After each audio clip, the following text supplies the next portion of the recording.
Welcome to the deep dive. Today we're jumping right into the fangs and all world of Rachel Caine's Kiss of Death. It's part of the Morganville Vampires series, and you've given us some really great sources to work with here. Yeah, we've got praise for the book, character deep dives, and the start of what sounds like a completely wild road trip. Exactly. So our mission, as always, is to unpack all of this for you. Pull out the key bits. Yeah. We'll look at the rules of this town, Morganville Vampire rules, obviously, the characters living there or maybe surviving there. Good point. And the twists. The sources promise plenty of those. Think of this as your inside track on this book. It looks like a straightforward paranormal story on the surface, but there seems to be a lot going on underneath. Yeah, the sources hype it up quite a bit. They talk about non-stop vampire action, which, okay, sounds promising. And this world, it's painted as intriguing, where vampires rule, only the strongest survive, but also where romance offers hope. It's quite a mix. And the promise of delicious twists. I like that phrasing. Things the audience can appreciatively sink their teeth into. Right. And it's a fast-moving series, apparently. Always a surprise just around every dark corner. That feeling, that constant anticipation, it seems baked right in. That really comes through when you look at the town itself, Morganville. Hmm. Described as a place where vampires rule, obviously, but also dark and creepy the way Las Vegas went in for neon. That's Ah, quite an image. it really is. It tells you survival is key here. This isn't just some passive setting. It feels active, dangerous.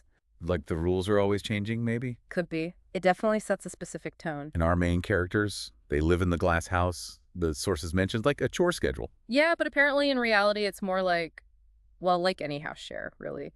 The guys, Michael and Shane, bribe the girls, Eve and Claire, to do laundry. And the girls bribe the boys to fix things. Yeah. Okay, yeah, sounds about right. Even with vampires.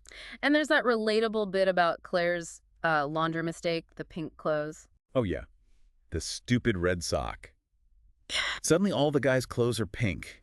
In a town full of vampires. Can you imagine pink clothes in Morganville? It's kind of perfect. It grounds things, Amidst all the danger, you still have laundry mishaps. It really does.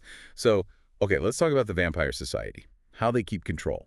There's this idea of protectors and pins. Right. So most people, if they're lucky, get protected by a specific vampire. They wear these bracelets. But then there are these other things, like cool frat pins from Amelie, the founder. Exactly. And those are super rare. They grant freedom from, like, the blood tithe, and you don't have to obey orders. It's a big deal. A golden ticket, almost. Pretty much. And Claire, our main viewpoint character, she has one. She's one of fewer than 10 people in all of Morganville with that status. Okay, so that marks her out immediately. She's important, or at least she has some kind of shield. Theoretically, yeah. Huh. But the sources also stress this unseen threat. Like, even with the pin, you're not actually safe. There's always that tension. So the pin's not a guarantee. Yeah. Just better than nothing. Seems like it. It's a constant reminder of the power dynamics. Even protection comes with strings. Or maybe just doesn't cover everything. Right. Okay, let's dive into the housemates. This misfit crew, starting with Claire Danvers. She's initially called Mousy Skinny. Does that stick? Not really, no. That seems to be just the starting point. She's shown to be really practical, very observant, resourceful, surprisingly tough, actually. So she grows into the role. Definitely. It says she's scared all the time, which feels realistic, but she's also the heroic one, the one who just goes when action's needed. And she has actual skills too, right? Not just bravery. Yeah, like using physics for archery, that's pretty cool. And she's good at first aid. Yeah. And de-escalation, which comes up later. She's practical. Okay, interesting. Then there's Shane Collins, Claire's boyfriend. You. Tall, broad, heartbreaker smile. Sounds like the protector type. He definitely is protective of Claire. And he provides a lot of the witty banter, the comic relief, calling people weasel or acting the macho man. But there's more to him. Yeah, the sources mention he was actually outside Morganville for 2 years. That gives him a different perspective, maybe. Makes him fiercely loyal. And he has that good list for dying. Right, like saving supermodels. It's dark humor, but it kind of hints at how they cope with the constant danger, doesn't it? Like making light of it because it's always there. And his relationship with Claire? Yeah. A work in progress. Yeah, but he seems pretty open about his feelings. Even if he says, I suck at saying it, there's vulnerability there. Okay, next. Oh. Eve Rosser, Yeah. Michael's girlfriend. Very goth. Oh, yeah.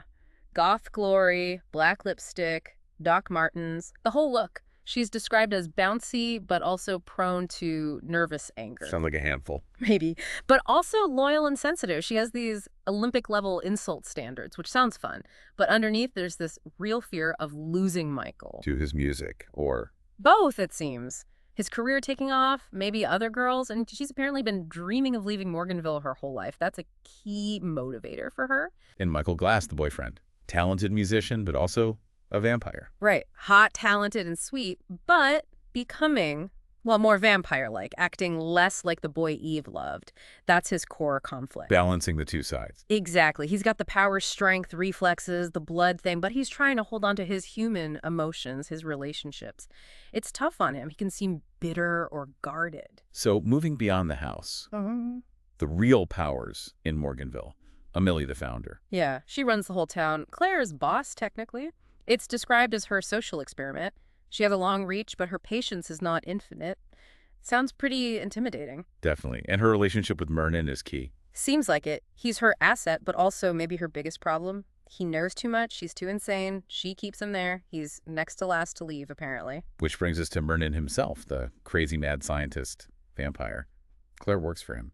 He sounds amazing, wildly out of control, but can put on a civilized front, wears flip-flops, gives out brain samples. Yep. You know, normal boss stuff. Brain samples. Okay. And Claire's job. She's designing interfaces for him, trying to replace Ada, the town's master computer, but without using a human brain, which is apparently Mernon's preference. He was a biological database. Charming. Right. It's dark, but also kind of darkly funny. The kind of ethical nightmare Claire just has to navigate daily. Then there's Oliver. Yeah. Finds the coffee shop, common grounds, the calm, insightful voice of reason. Yeah, and a broker of deals. He sounds like a crucial figure, can be the meanest apparently, or not happy, but also gets amused, laughs sometimes. So complex. Very. And he's old, like flame retardant old. That detail says a lot. He witnesses agreements, enforces them. He seems vital to how the town functions, or maybe just survives. And on the other side of the spectrum, Morley. Ah, Morley, ragged, homeless look, leads the disaffected vampire youth. He's the throwback, the bad old days model, take what you want, defy Emily. Sounds dangerous. He is, but interestingly, his eyes glitter with amusement, not just hunger. And the big thing, he manages to leave Morganville. Which suggests Amelie's control isn't absolute. Exactly. That's a huge crack in her authority. Could be a sign of things really starting to unravel. And he has associates, patients, and Jacob Goldman. Yeah, they seem a bit more polished than Morley. They use medical equipment for blood draws, which is somehow creepier. More clinical, less savage. Right. Jacob even has medical training from his father, but they're still helping Morley capture people, so civilized veneer, maybe. Okay, so all these tensions, these characters, they collide during this road trip. Big time. The core four, Michael, Eve, Shane, Claire, they owe Morley passes out of town, but Amelie only gives them 4 passes for them, not for Morley. Creating a problem. A huge one. So Oliver has to go with them to Dallas as a chaperone. High stakes from the start. And right away, Claire runs into trouble.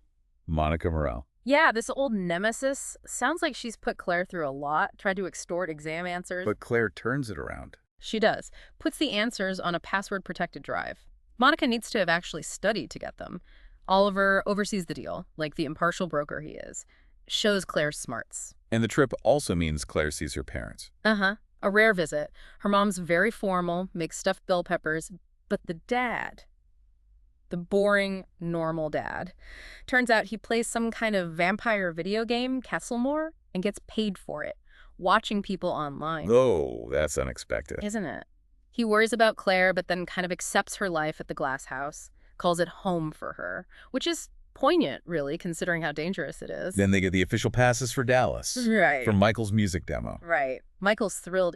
Eve, not so much. She's hesitant to leave what's become her home, strangely enough. And the passes are temporary, 1 week only, must return. Freedom with an expiration date. Pretty much. And Oliver escorting them. That's the first sign this won't be a normal trip. And Michael's driving. Yeah. Oh, great. His vampire reflexes are apparently a liability with human drivers. Who knew? And they all want different things, from Dallas malls, video games, museums. Classic. Then the truck stop.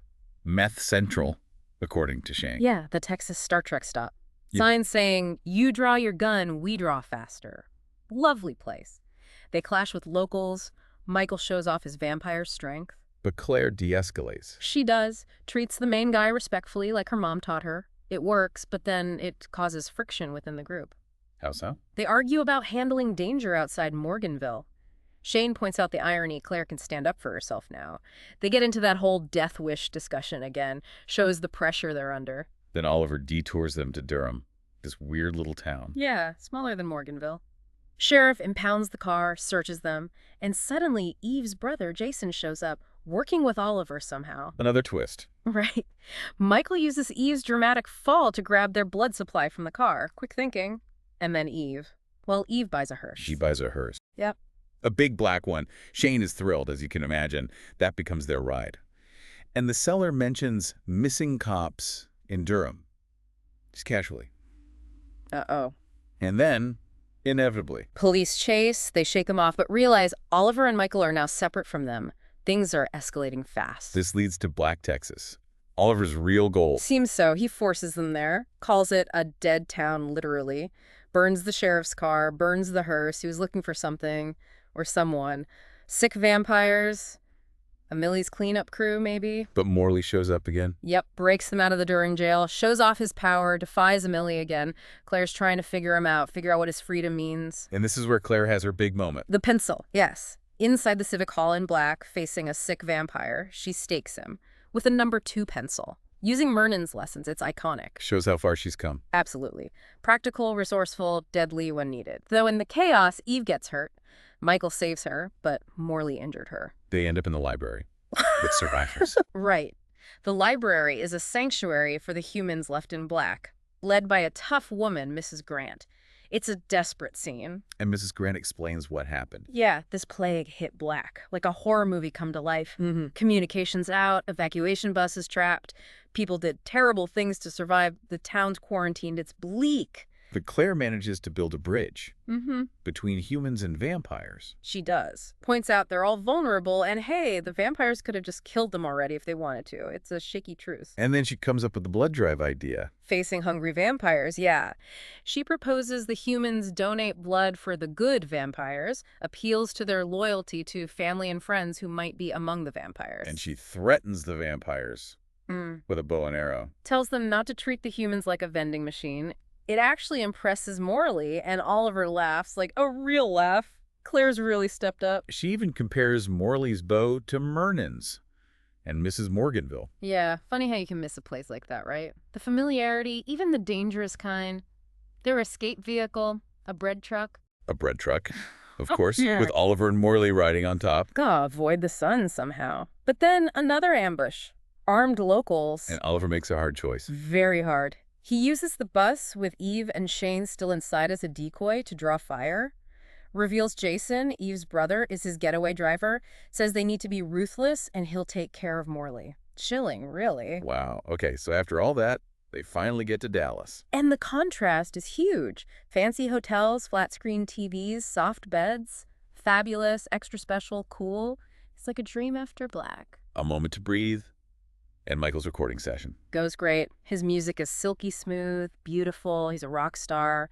Oliver just watches, completely blank-faced. What's he thinking? Hard to say. He even treats them. Dinner, dancing. Yeah, a brief taste of normal life, expensive dinner at club. Seems generous, but... But the other shoe drops. Millie calls. Right on schedule. Chilling reminder. Values Claire's service, but insists all 4 must return, or their families are forfeit. And Shane knows she's serious. Because of his mother. Yeah, that history makes the threat very real. Amelie spins Morganville as safety, a paradise for survival, but it's survival on her terms. So they have to choose. Or rather, the choice is made for them. Pretty much. Shane thinks about leaving for real, realizing Claire is all he really has in Morganville anyway. It's a heavy moment. And their last morning of freedom. It's poignant. Shane tells Claire he loves her, kisses her clado ring, that promise of the future. And for Claire, suddenly, going back to Morganville didn't seem so dark. Finding meaning, even in returning to captivity. Maybe finding that home is about who you're with, not just where you are, even if where is Morganville. And the sources end with that author's note about music. Yeah, the track list, the author saying music drives the creative bus. A nice little insight into the process behind the story. So we've really covered a lot today. This deep dive into Kiss of Death. It showed us the relationships, the constant danger, but also the resilience of these characters. Yeah, especially Claire's journey. From, that mousy girl to someone who can face down vampires with a pencil, no less. And that fragile balance between the humans and vampires is always there. And what really comes across is that even in this fantasy world, you've got these universal themes, right? Loyalty, family, growing up, what freedom really means. Absolutely. And how quickly things can change, how security gets tested, forcing people into alliances and actions they never expected. Which brings us back to that final moment, Claire and Shane heading back. It really leaves you thinking, doesn't it? When safety costs you your freedom, what does home even mean? And what are you willing to give up or put up with for the people you care about? It's a tough question with no easy answers.